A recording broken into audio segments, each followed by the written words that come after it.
بسم اللہ الرحمن الرحیم۔ محترم بتائیں گا کیا عورت کی نماز پارک میں ہو سکتی ہے؟ دیکھیں نبی کریم صلی اللہ علیہ وسلم نے فرمایا عورت کی نماز کی بہترین جگہ وہ ہے جو گھر کے اندر یعنی اگلا کمرہ جو ہو وہ زیادہ بہتر ہے، گھر کا کوئی کونا کھدرا جہاں کوئی نہ دیکھے، وہ عورت کی نماز کی بہترین جگہ ہے۔ لیکن صحابیات آتی تھی مسجد میں بھی، اور مسجد میں آ کے بھی نماز ادا کرتی تھی، مسجد نبوی کے اندر بھی، اور نبی کریم صلی اللہ علیہ وسلم کا فرمان کہ یہ جو اللہ کی بندیاں ہیں ان کو مسجد میں آنے سے نہ روکو۔ تو ان ساری باتوں سے یہ پتہ چلتا ہے کہ کوئی شخص کوئی خاتون اگر مسجد میں آنا چاہے تو اس کو نہ روکو، اگرچہ نماز اس کی زیادہ فضیلت والی وہاں پہ ہے تو وہ اگر مسجد میں آنا چاہتی ہے تو آ سکتی ہے۔ اسی طرح اگر کسی کو کوئی مجبوری کی صورت میں پارک میں نماز پڑھنی پڑ جاتی ہے تو پڑھ سکتی ہے، کوئی حرج نہیں۔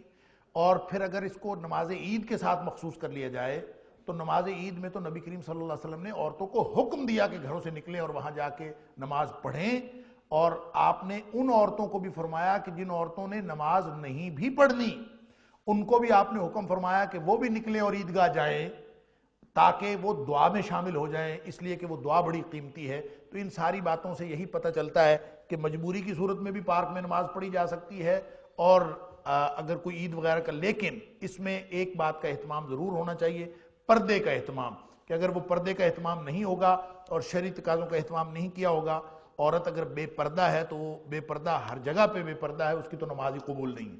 جس کا سطر پورا ڈھکا ہوا نہیں ہے اس کی نماز گھر میں بھی قبول نہیں ہے، چاہے جائے کہ وہ پارک میں ہو۔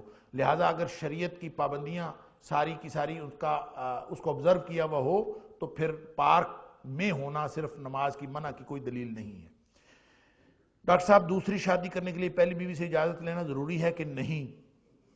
شریعت میں تو کوئی نہیں ہے، البتہ پاکستان میں ضروری ہے۔ نماز کے معنی کیا ہیں اور صلاۃ کے معنی کیا ہیں؟ نماز اور صلاۃ میں تعلق کیا ہے؟ صلاۃ کے قائم کرنے اور پڑھنے میں کیا فرق ہے؟ اسی طرح درود کے معنی اور دعا رحمت صلو میں بھی وضاحت فرما دیں تو آپ کی شفقت ہوگی۔ خاصے سوال مل گئے ایک ہی جگہ پہ۔ نماز تو فارسی کا لفظ ہے، یہ استعمال کیا جاتا ہے صلاۃ کے لیے۔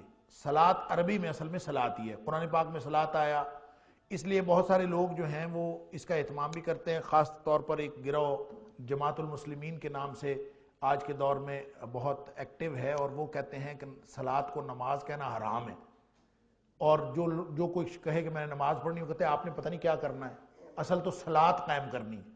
تو دیکھیں اگر ہم عربی بولتے ہوں تو ہمیں صلاۃ ہی کہنا چاہیے، کیونکہ اردو میں مستعمل ہے، ہر زبان کی اپنی بنیادیں ہوتی ہیں، اپنا محاورہ ہوتا ہے، اور اس بنیاد کی وجہ سے اس میں معانی کا تعین ہو جاتا ہے۔ جب مفہوم کا تعین ہو جائے تو پھر ہم وہ لفظ بولتے ہیں، لہٰذا نماز کوئی شرعی لفظ نہیں ہے، ٹھیک ہے، اس لیے تو صلاۃ ہی ہے لفظ۔ لہٰذا آپ اگر شرعی طور پر کوئی لفظ بولنا چاہیں یا شرعی حوالہ ڈھونڈنا چاہیں تو آپ کو صلاۃ ہی لفظ بولنا پڑے گا۔ اور صلاۃ کے جیسا کہ آپ نے لکھا کہ اس کے کئی معنی ہیں، اور صلاۃ کا معنی رحمت کی دعا کرنا بھی ہے، صلاۃ کا مطلب رحمت بھیجنا بھی ہے، صلاۃ کا مطلب مطلقاً دعا کرنا بھی ہے، بلکہ اہل لغت نے صلاۃ کے 22 معنی نقل کیے ہیں۔ تو اس کے کوئی جسمانی موومنٹس بھی اس کا مطلب اس سے لغوی طور پر مراد ہیں، کولے مٹکانا اور کندھے ہلانا اور خاص قسم کی چال چلنا، وہ بھی اس سے مراد ہے۔ اسی طرح آپ جو گوشت کو آگ کے اوپر تپاتے ہیں، یہ جو آج کل باربیکیو بنانا، یہ بھی صلاۃ کے معنوں میں شامل ہے۔ اسی طرح صلاۃ کے معنوں میں یہ بھی شامل ہے کہ یہ جو بانس جو ہیں بیمبوز، وہ چونکہ ٹیڑے ہوتے ہیں، ان کو سیدھا کرنے کے لیے جو شکنجا بنایا جاتا ہے لکڑی کا، اس کے نیچے آگ جلائی جاتی ہے، اس شکنجے کو اور سیدھا کرنے کے عمل کو بھی صلاۃ کہتے ہیں، علی ھذا القیاس۔ یہ بہت سارے معنی ہیں اس کے، اور لیکن نبی کریم صلی اللہ علیہ وسلم نے معنوں کا تعین کر دیا، صلو کما رأیتمونی اصلی، جس طرح میں نماز پڑھتا ہوں اس طرح تم نماز پڑھو۔ لہذا صلاۃ کو کے عمل کا تعین ہو گیا نبی اکرم صلی اللہ علیہ وسلم کے عمل کے ساتھ۔ اب وہ موومنٹس، وہ عمل جو نبی کریم صلی اللہ علیہ وسلم نے کر کے دکھایا وہ کیا جائے گا تو اس کا نام صلاۃ ہوگا، اس کے علاوہ کسی چیز کا نام صلاۃ نہیں ہو سکتا۔ البتہ صلاۃ کا لفظ اللہ کی طرف ہو تو ہم کہیں گے رحمت بھیجنا، اگر بندوں کے ساتھ ہو تو رحمت کی دعا کرنا، فرشتوں کے ساتھ اس کی نسبت ہو تو رحمت کی دعا کرنا۔ جب کہتے ہیں کہ اللہ ان اللہ و ملائکتہ یصلون علی النبی، تو اس کا مطلب یہ ہوگا کہ فرشتے، وہی لفظ وہی ہے، لیکن اس کا معنی یہ ہوگا فرشتے رحمت کی دعا کرتے ہیں، اللہ رحمت کرتا ہے۔ اللہ کو تو رحمت کی دعا کی ضرورت نہیں ہے، اللہ نے، سب نے تو اللہ سے مانگنا ہے اور اللہ نے تو رحمت کرنی ہے۔ اللہ بھی رحمت کرتا ہے، فرشتے بھی رحمت کی دعا کرتے ہیں، تو تم بھی اہل ایمان اللہ کے رسول صلی اللہ علیہ وسلم کے لیے رحمت کی دعا کیا کرو۔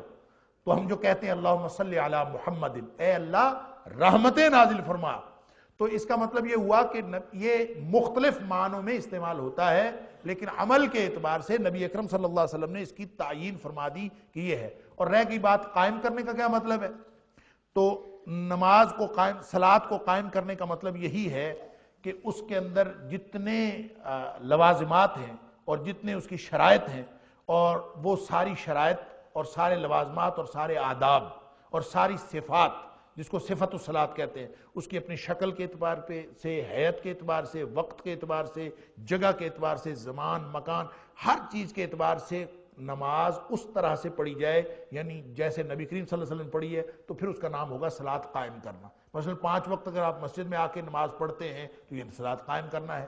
اور قرآن کہتا ہے کہ ان الصلاۃ کانت علی المؤمنین کتابا موقوتا، اس کا وقت کے ساتھ بھی تعلق ہے، اس کا اس کی شکل کے ساتھ بھی تعلق ہے، اس حیت کے ساتھ بھی تعلق ہے جو نبی کریم صلی اللہ علیہ وسلم پڑھتے تھے۔ لہٰذا صلاۃ کو قائم کرنے کا مطلب ہوگا اس کی جملہ شرائط، جملہ آداب، شکل کے اعتبار سے، روح کے اعتبار سے وہ ساری ملحوظ رکھی جائیں تو یہ صلاۃ قائم کرنا ہوگا۔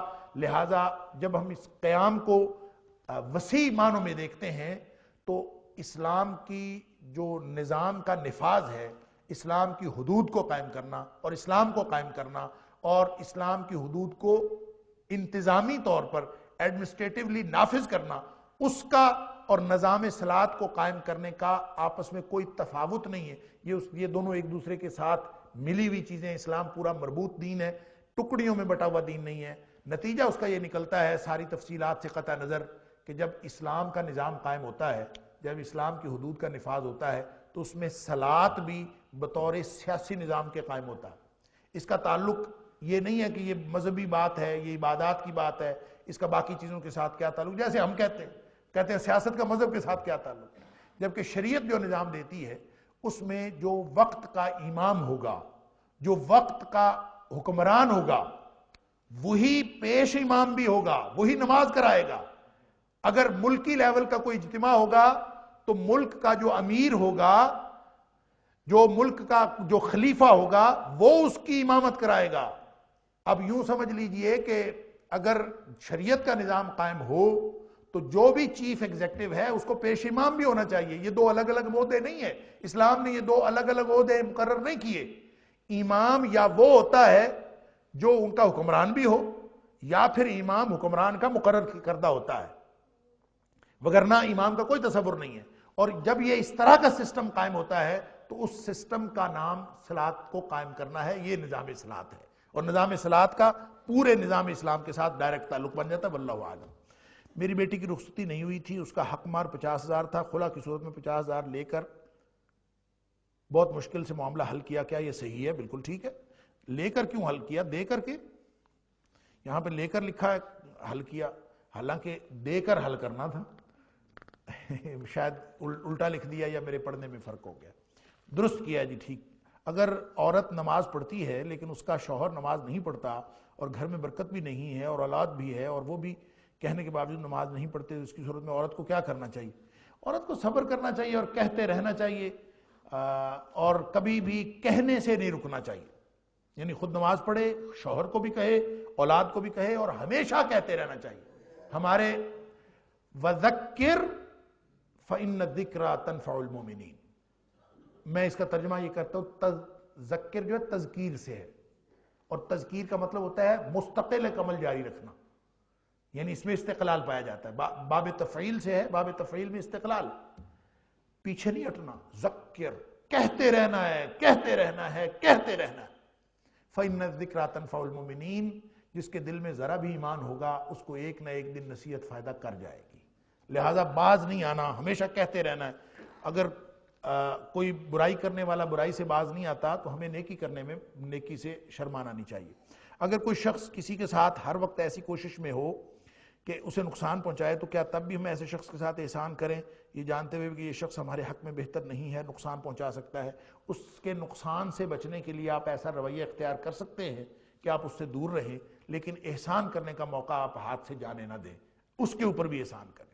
ایسے شخص پر بھی احسان کرنا چاہیے جس سے آپ کو نقصان کا خطرہ ہے، آپ کبھی کوئی فائدہ کر سکتے ہیں تو کرنا چاہیے، لیکن اس کے نقصان سے بچنے کے لیے اگر آپ اس سے قطع تعلق کرتے ہیں یا آپ اس کے ساتھ ملنا جلنا محدود کرتے ہیں تو یہ قطع رحمی میں نہیں آتا۔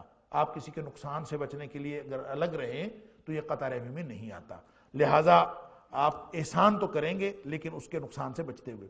سفر کی نماز کی وضاحت فرما دیں۔ طالب علم اگر کسی دوسرے علاقے یا شہر میں پڑھائی کے لیے جاتا ہے، مثلا اکاڑا سے لاہور، اور کلاس کا دورانیہ 1 سال سے 4 سال تک ہے، لیکن طالب علم ہر ہفتے یا 15 دن بعد اپنے گھر جاتا ہے، تو وہ لاہور میں دوگانہ نماز پڑھے گا یا مقیم کی نماز ادا ہوگی؟ دیکھیں، نبی اکرم صلی اللہ علیہ وآلہ وسلم نے سفر کی نماز کے حوالے سے صراحت کے ساتھ نہ تو مدت کا تعین کیا ہے کتنا عرصہ پڑھنی، نہ نبی اکرم صلی اللہ علیہ وآلہ وسلم نے مسافت کا تعین کیا ہے کہ کتنی مسافت۔ اگر تو تعین فرما دیتے نبی اکرم صلی اللہ علیہ وسلم تو پھر تو مسئلہ ہی حل ہو جاتا۔ اس اختلاف کی وجہ یہ ہے کہ مختلف شواہد ملتے ہیں، اور مختلف شواہد کی بنیاد پر کچھ لوگ کہتے ہیں 3 دن تک جو ہے وہ ہو سکتا ہے، قصر ہو سکتی مدت کے اعتبار سے، کچھ نے کہا 7 دن تک، کچھ نے 15 دن، کچھ نے 19 دن۔ کچھ لوگ اس بات کے بھی قائل ہیں کہ انسان ہے ہی مسافر اس دنیا میں، ہمیشہ ہی جہاں بھی جائے جتنا بھی رہے وہ ہمیشہ دوگانہ نہیں پڑھتا رہے۔ واللہ عالم، ہو سکتا ہے یہ بھی، اور یہ باقاعدہ ایک نقطہ نظر موجود ہے، اور عملی طور پر میں نے ایسے لوگوں کو دیکھا بھی ہے، 2 سال کے لیے وہ گھر سے باہر رہتے ہیں، کسی ایک ہی جگہ پہ مقیم رہتے ہیں، لیکن وہ قصر نماز ادا کرتے ہیں، کہتے ہیں مسافر ہیں۔ نبی کریم صلی اللہ علیہ وسلم نے کسی مدت کا تعین نہیں کیا، یہ بات ٹھیک ہے۔ اس سلسلے میں مدت کے حوالے سے اصل بات تو یہی ہے جو میں نے عرض کر دی، لوگ مختلف شواہد کی بنیاد پر مختلف عمل کرتے ہیں۔ میرا مدت کے حوالے سے جو اپنا ذاتی عمل ہے وہ 19 دن کا ہے، اور 19 دن کی دلیل حضرت ابن عباس رضی اللہ تعالیٰ عنہ کو قول ہے جو بخاری شریف کے اندر ہے، وہ فرماتے ہیں کہ ہم جب 19 دن تک قیام کرتے تھے کسی جگہ تو ہم قصر کرتے تھے، اس سے زیادہ کا ہوتا تھا تو پھر ہم قصر نہیں کرتے تھے۔ تو میرا عمل جو ہے وہ اس کے اوپر ہے، ہو سکتا ہے درست ہو سکتا ہے درست نہ ہو، لیکن مختلف نقطہ ہے نظر موجود۔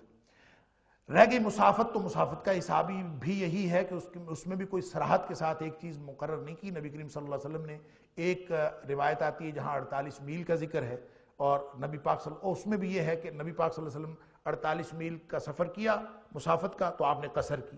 اسی طرح آپ کے بارے میں یہ بھی آتا ہے کہ آپ نے ثلاثت و فراسخ 3 فرسخ آپ نے کیا تو آپ نے اس پر قصر کی۔ اب 48 میل میں 3 فرسخ بھی آ جاتا ہے، اور 3 فرسخ جو ہے 9 میل ہوتا ہے، اور 9 میل یہ ہمارے میل سے تھوڑا سا بڑا میل ہے، وہ تقریباً کوئی 19-20 کلومیٹر بنتا ہے۔ اگر اس کو ہمارے والا میل سمجھے تو 1.6 کلومیٹر کا ہے، 14-15 کلومیٹر بنے گا، لیکن محدثین مفسرین اور شارحین نے لکھا ہے کہ وہ میل بڑا ہوتا تھا، اگر اس میل کے حساب سے دیکھیں تو وہ 21.5 کلومیٹر یا 22 کلومیٹر بنے گا۔ اتنی مسافت جو ہے وہ کم از کم 48 پہ جائیں گے تب بھی آپ قصر کریں گے، اور یہ جو کم ہے اس پر بھی آپ قصر کریں گے۔ لہذا سمجھ میں بات یہی آتی ہے کہ اتنا سفر ہو جس کو آپ سفر کہتے ہیں تو وہ ہو سکتا ہے۔ اس کا تعین کرنے کے لیے بعض لوگوں نے یہ بھی کہا ہے کہ چونکہ مسافر پر جمعہ فرض نہیں ہے، لہٰذا اگر آپ اتنی مسافت پر ہوں کہ آپ فجر کی نماز کے بعد پیدل چلیں اور کسی ایک جگہ پہنچ کے جمعہ ادا کر کے پھر واپس پیدل چلیں اور مغرب تک اپنے گھر آ جائیں، اگر اتنی مسافت ہو تو وہ سفر نہیں ہے، اور اگر اس سے زائد ہو تو پھر وہ سفر ہے۔ واللہ عالم، یہ اپنے اپنے حسابات ہیں، لیکن نبی کریم صلی اللہ علیہ وسلم نے کوئی صراحت نہیں فرمائی۔ اب آ جائیں طالب علم جو کرتا ہے وہ کیا کرتا ہے۔ میں عرض کرتا ہوں کہ گھر جو ہے نا، رہائشیں وہ ایک سے زیادہ ہو سکتی ہیں۔ کوئی شخص جو ہے وہ اپنی رہائش 2 جگہ رکھ سکتا ہے، لہٰذا جب آپ ہاسٹل شفٹ ہوتے ہیں نا تو آپ باقاعدہ کہتے ہیں کہ میں اپنی شفٹنگ کر رہا ہوں، آپ اپنی رہائش منتقل کرتے ہیں، آپ منتقل ہوتے ہیں۔ جب آپ نے رہائش منتقل کر لی تو آپ سے کوئی پوچھتا ہے آپ کہاں رہتے ہیں، آپ کہتے ہیں میں ہاسٹل رہتا ہوں۔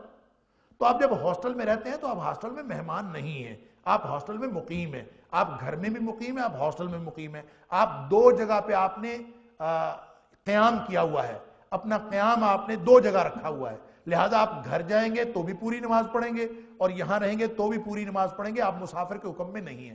البتہ اگر آپ ہاسٹل سے واپس گھر شفٹ ہو جائیں اور آپ باقاعدہ یا آپ کو معلوم ہوتا ہے کب آپ شفٹ ہو گئے، اس کے بعد آپ ہاسٹل آئیں گے تو آپ قصر پڑیں گے، آپ اس وقت مسافر ہوں گے، وہی ہاسٹل ہے لیکن اس وقت حکم بدل جائے گا، لہٰذا اس کا تعین آپ نے خود کرنا ہے کہ آپ نے رہائش ہاسٹل میں شفٹ کی ہے کہ نہیں کی، اور ہم نے کی ہوتی ہے، میں خود ہاسٹل میں رہا ہوں، اور ہم جب رہائش شفٹ کرتے ہیں تو ظاہر ہے کہ ہم نے یہاں بھی رہائش رکھی ہے، وہاں بھی رہائش رکھی ہے، جب آپ کی رہائش ایک جگہ ہو تو پھر آپ جہاں بھی جائیں گے آپ سفر میں ہوں گے اور سفر میں آپ کر سکتے ہیں، لیکن ہاسٹل میرے خیال میں قیام ہے، بہت سارے لوگ اس کو قیام نہیں سمجھتے اور وہ سمجھتے ہیں کہ یہ مسافر، ویسے تو پوری زندگی نبی کریم صلی اللہ علیہ وسلم نے فرمایا کن فی الدنیا کانک غریب او عابر سبیل وعد نفسک فی اہل القبور، اپنے آپ کو دنیا میں ایسے رہو جیسے تم مسافر ہو، تو پھر ہم ہر جگہ پہ مسافر ہیں ایسی بات نہیں ہے،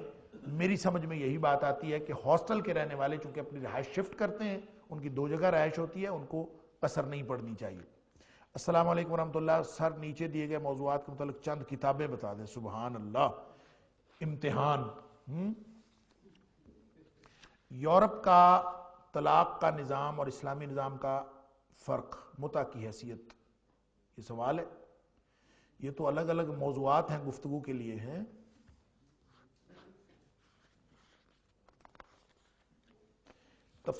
دیکھیں اس میں عرض کر دیتا ہوں، متع حرام ہے قیامت تک کے لیے، نبی کریم صلی اللہ علیہ وسلم فرمایا حرام ہے۔ یورپ کا طلاق کا نظام کیا ہے میرے علم میں نہیں ہے، وہاں جو مجھے آئیڈیا ہے وہ یہی ہے، ایگزیکٹ تو نہیں پتا کہ وہ عدالت میں جا کے کوئی بھی شخص، دونوں افراد میں سے میاں یا بیوی میں سے کوئی بھی شخص عدالت میں جا کے چیلنج کر سکتا ہے اور عدالت اس کو ختم کرا دیتی ہے اور وہ طلاق ہو جاتی ہے۔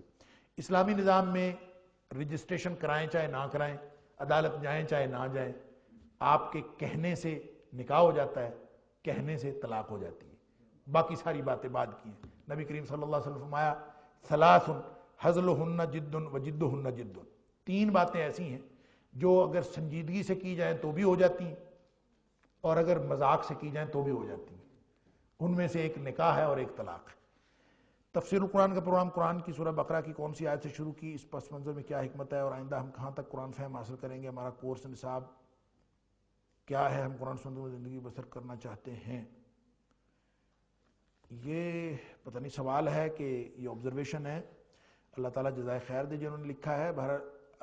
گزارش ہے کہ ہمارا نصاب پورا قرآن ہے اور ہم نے قرآن شروع کیا ہے شروع سے، اب اللہ کی توفیق سے ہم دوسرے پارے کے اختتام پر تقریباً پہنچے ہیں، 2-3 آیات رہ گئی ہیں، تو کوشش ہے انشاءاللہ اس کو جلد از جلد مکمل کیا جائے، پورا قرآن ہی پڑھنا ہے، اللہ تعالیٰ ہماری زندگی رکھے اور ہمیں توفیق عطا فرمائے، تو اپنی موت سے پہلے اگر ہم اس کو مکمل کر سکیں، پڑھنا تو پورا قرآن ہے۔ البتہ یہ جو دیر لگ رہی ہے اس سے پریشان نہ ہو، یہ مدنی صورتیں جو ہیں اس میں زیادہ دیر لگے گی، اس میں مسائل احکام زیادہ ہوتے ہیں، جب ہم مکی صورتوں میں آئیں گے تو انشاءاللہ ہم زیادہ پڑھ سکیں گے، اس لیے امید ہے انشاءاللہ اللہ کے فضل اور اس کی توفیق سے ہم اپنی موت سے پہلے اس کو مکمل کر لیں گے۔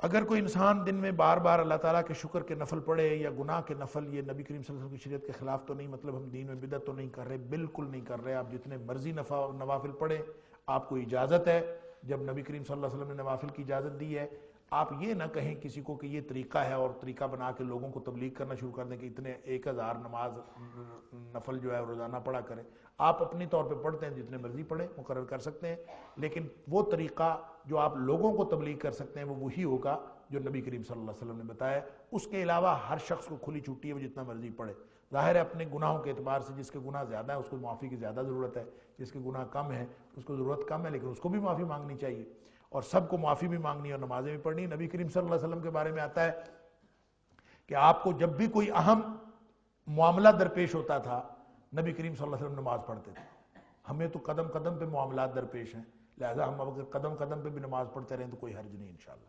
اگر کسی کے گھر کا کوئی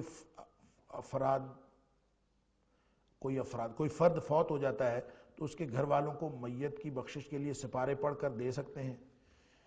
اللہ اکبر، بات یہ ہے کہ یہ جو سپارے پڑھ کر دینا ہے یہ بھی آج کے دور کا مسئلہ ہے، نبی کریم صلی اللہ علیہ وسلم کے دور کا مسئلہ نہیں۔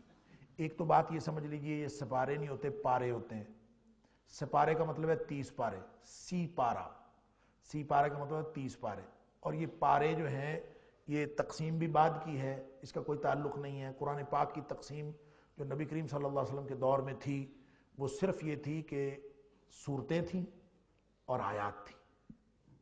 صورتوں کو آپ آگے پیچھے کر کے پڑھ سکتے ہیں ترتیب میں، آیات کو آگے پیچھے نہیں کر کے پڑھ سکتے۔ نبی کریم صلی اللہ علیہ وسلم کے دور میں یہی تھا۔ رکوع بعد میں بنے، سپارے جس کو آپ کہتے ہیں پارے بعد میں بنے، یہ اس لیے بنے کہ لوگوں نے اپنی سہولت کے لیے 30 دنوں میں مکمل کرنے کے لیے 30 پارے اور ہر رکعت میں پڑھنے کے لیے ایک رکوع، تو یہ سارے بعد کی پیداوار ہیں، اس کا قرآن پاک کے نزول کے ساتھ کوئی تعلق نہیں۔ ایک بات تو یہ ذہن میں رہے۔ دوسری بات یہ کہ جو فوت ہو گیا ہے اس کو آپ نے پارے پڑھ کے دینے۔ نبی کریم صلی اللہ علیہ وآلہ وسلم نے ایسا کوئی طریقہ نہیں بتایا کہ ہم پارے پڑھیں یا تسبیح کریں یا کچھ بھی کریں تو وہ اس کو پہنچ جائے گا۔ آج کل تو ویسے بھی کوئی نہ پڑھیں تو آپ ویسے کہہ دیں کہ 3 قرآن آپ کو دیے، وہ مان لیتا ہے، ٹھیک، وہ لکھ رہے ہوتے ہیں کتنے قرآن اتنے ہو گئے، آپ نے پڑھے ہو چاہے نہ پڑھے ہو۔ بات یہ ہے کہ نبی کریم صلی اللہ علیہ وآلہ وسلم نے اس میں جو پیچھے فلسفی ہے وہ یہ ہے کہ جو بھی ہم کام کرتے ہیں قرآن پڑھ کے بخشتے ہیں تو اس کا ثواب میت کو پہنچتا۔ اس کے لیے بہت سارے لوگوں نے دلائل بنائے ہوئے ہیں، کچھ یعنی منطقی دلائل، خود سے ایسے ہی اپنے گھڑے ہوئے من گھڑت دلائل ہیں۔ ہو سکتا ہے وہ منطقی دلائل صحیح بھی ہوں اور انسان کی سمجھ میں آنے والے بھی ہوں، لیکن یہ ایک بات ذہن میں رکھیں کہ نبی کریم صلی اللہ علیہ وآلہ وسلم نے میت کو ثواب پہنچانے کے لیے سوائے صدقے کے اور دعائے مغفرت کے اور کوئی چیز نہیں بتائی۔ آپ صدقہ کریں وہ پہنچتا ہے میت کو، جب بھی کریں، جیسے بھی کریں، جس شکل میں کریں وہ صدقہ پہنچتا ہے۔ آپ اس کے لیے دعائے مغفرت کریں یا مطلقاً دعا کریں وہ بھی پہنچتی ہے۔ ان دونوں باتوں کی گارنٹی نبی کریم صلی اللہ علیہ وسلم نے دی ہے۔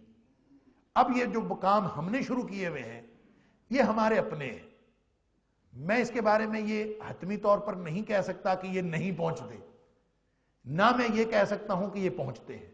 جو لوگ اس کو پہنچنے کی گارنٹی دیتے ہیں نا، اس کا ثبوت ان کے ذمہ ہے کہ وہ کیسے پہنچنے کی گارنٹی دے دیتے۔ میرے پاس صرف ایک ہی گارنٹی کا طریقہ ہے کہ جو مدینے والا بتا دے اس کی گارنٹی ہے، اور جس کے بارے میں نبی کریم صلی اللہ علیہ وسلم نے بتایا اس کی کوئی گارنٹی نہیں ہے۔ البتہ یہ اگر کوئی شخص اس لیے کرتا ہے کہ میں اگر پڑھ کے قرآن ثواب پہنچاؤں گا تو مجھے بھی ثواب ہوگا، اگر کوئی اس نیت سے کرتا ہے تو ثواب صرف اس عمل سے ہوتا ہے جو نبی کریم صلی اللہ علیہ وسلم نے بتا دی کہ یہ ثواب والی بات ہے۔ اگر نبی پاک صلی اللہ علیہ وسلم نے نہیں بتائی اور ہم اس کو ثواب سمجھتے ہیں تو پھر اس کا مطلب ہے ہم اپنی طرف سے بناتے ہیں، اور جس نے اپنی طرف سے کوئی چیز بنائی، نبی کریم صلی اللہ علیہ وسلم نے فرمایا من عمل عملا لیس علیہ امرنا، جس نے ایک بھی عمل کیا اس کے اوپر ہمارا حکم نہیں ہے، فہو رد، تو وہ اللہ کے ہاں ریجیکٹڈ ہے، وہ کبھی نہیں پہنچتا۔ لہذا ان ساری باتوں سے یہی سمجھ آتی ہے کہ یہ جو پارے پڑھ کے بخشنے کی بجائے آپ اگر دیکھیں آپ پورا قرآن پڑھ دیں اور قرآن پڑھنے کے بعد آپ کہیں یا اللہ اس قرآن کا ثواب فلاں کو پہنچا، اس کی کوئی گارنٹی نہیں ہے۔ اگر آپ صرف یہ کہہ دیں اللہ اس کو بخش دے، اس کی گارنٹی ہے۔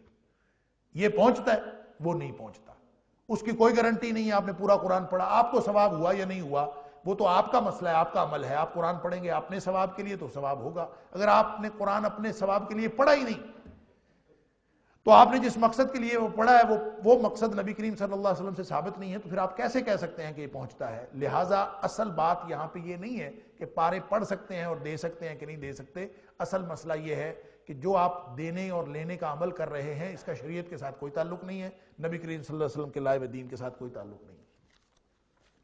جب طلاق ہو جاتی ہے تب مرد بھی گھر میں اسے عدت کے لیے رکھنا نہیں چاہتے اور نہ ہی عورت رہنا چاہتی ہے اس گھر میں، تو ایسی صورت میں کیا کرنا چاہیے؟ کیا طلاق والی عورت میک اپ کر سکتی ہے؟ ہاں بالکل، طلاق والی عورت میک اپ کر سکتی ہے، بلکہ بعض روایات میں آیا ہے کہ عورت کو میک اپ کرنا چاہیے اور مرد کے سامنے بن ٹھن کے رہنا چاہیے، اور اس میں حکمت یہی ہے کہ اس میں رجوع کے امکانات زیادہ سے زیادہ ہو جائیں دوران عدت، لیکن عدت کے بعد نہیں۔ لیکن یہ صرف اور صرف مطلقہ کے لیے ہے، بیوہ کے لیے نہیں۔ بیوہ کے لیے میک اپ کرنا، یہ کسی بھی طرح کی کوئی خوشبو لگانا وہ منع کیا گیا ہے، اور وہ کوئی ایسی تیاری وغیرہ نہیں کر سکتی دوران عدت۔ البتہ مطلقہ عورت جو رجعی طلاق ہے، طلاق رجعی میں وہ اس دوران کرے تاکہ خاوند کو اس میں اٹریکشن پیدا ہو اور رجوع کے امکانات بڑھ جائے. لیکن جس عورت کو وہ گھر میں نہیں رکھنا چاہتا یا وہ نہیں رہنا چاہتی، تو یہ ظاہر ہے ہماری اپنی عملی مجبوریاں ہیں، تو شریعت اس کو اس بات کا پابند تو نہیں کرتی کہ عورت زبردستی اس کے گھر میں رہے. اگر خامد رکھنا چاہے گا تو وہ رہے گی نا. خامدوں کو حکم ہے کہ وہ عدت کے دوران ان کو گھر سے نہ نکالیں، اس کے بعد وہ نکالنا چاہتے ہیں نکال دیں اور رکھنا چاہتے رکھیں. نکاح مسیار سے کیا مراد ہے؟ لوگ کہتے ہیں کہ متع کی ہی کی صورت ہے، کیا حدیث نکاح مسیار کے قائل ہیں؟ مجھے پتہ نہیں ہے، نکاح مسیار کی پوری تفصیلات بھی معلوم نہیں ہیں، اور یہ بھی مجھے معلوم نہیں ہے کہ اہل حدیث نکاح مسیار کے قائل ہیں کہ نہیں ہیں. البتہ میں ایک بات عرض کرتا ہوں کہ نکاح مسیار ہو یا کوئی بھی چیز ہو، اگر اس میں مدت کا تعین آ جائے کہ آپ نے کسی خاص مدت تک کے لیے اپنے تعلق کو استوار کیا ہے، تو اس میں باقی شرائط جو مرضی ہوں وہ نکاح کبھی بھی نکاح نہیں ہو سکتا. البتہ اگر ساری زندگی کے لیے ہے اور آپ نے پوری زندگی ساتھ نبھانے کے لیے نکاح کیا ہے، لیکن اس میں سے کچھ حقوق مرد اپنے حقوق عورت کو معاف کر دے یا عورت اپنے حقوق کچھ معاف کر دے مرد کو، تو اس میں کوئی حرج نہیں ہے. تو نکاح مسیار کی ایگزیکٹ سچویشن کیا ہے وہ میرے علم میں نہیں ہے، میں نے اس کی تفصیلات نہیں پڑھی، لیکن البتہ اگر اس کے اندر نکاح کی باقی ساری شرائط موجود ہیں، صرف اگر اپنا کوئی حق عورت نے مرد کو معاف کیا ہے یا مرد اپنا کوئی حق عورت کو معاف کرتا ہے، تو اس میں کوئی حرج نہیں ہے، وہ معاف کر سکتا ہے. البتہ نکاح کی شرائط میں وہ ساری شرائط موجود ہونی چاہیے جو شریعت اسلامیہ نے مقرر کی ہیں. اگر اس میں سے کوئی بات مفقود ہوگی تو وہ نکاح نہیں ہوگا. یہ ربیع الاول کے جلوسوں کے بارے میں اپنی رائے کا اظہار کریں کہ یہ صحیح ہے یا نہیں. یہ سوال ہی غلط ہے. سوال اس لیے غلط ہے کہ میں نے پہلے بھی عرض کیا کہ میری رائے کی کیا اہمیت ہے شریعت میں. شریعت میں اہمیت ہے نبی کریم صلی اللہ علیہ وسلم کی بات کی. شریعت بنتی ہے نبی کریم صلی اللہ علیہ وسلم کے کہنے سے، میرے کہنے سے نہیں بنتی، کسی مولوی کے کہنے سے نہیں بنتی. شریعت بنتی ہے نبی کریم صلی اللہ علیہ وسلم کا حوالہ آ جائے تو بنتی ہے. جلوس اگر کسی نے اس لیے نکالنا ہے کہ وہ جلوس نکال کے ثواب حاصل کرنا چاہتا ہے، تو دلیل نبی کریم صلی اللہ علیہ وسلم سے لانی پڑے گی. اگر نبی کریم صلی اللہ علیہ وسلم نے ایسا کیا ہے تو ہمیں بھی کرنا چاہیے. اگر صحابہ کرام نے ایسا کیا ہے تو ہمیں بھی کرنا چاہیے. اگر انہوں نے ایسا نہیں کیا تو ہم اگر دین کا کام اپنی مرضی سے کیسے کر سکتے ہیں؟ ہر کام سنت کے مطابق ہی کرنا ہے نا. میں نے پچھلے درس میں بھی ایک حدیث آپ کو سنائی تھی کہ نبی کریم صلی اللہ علیہ وسلم نے فرمایا کہ میرے بعد تم لوگ اختلافات کا شکار ہو جاؤ گے. آپ نے وصیت کی، اوصیکم بتقوی اللہ، میں تمہیں اللہ کے تقوی کی وصیت کرتا ہوں.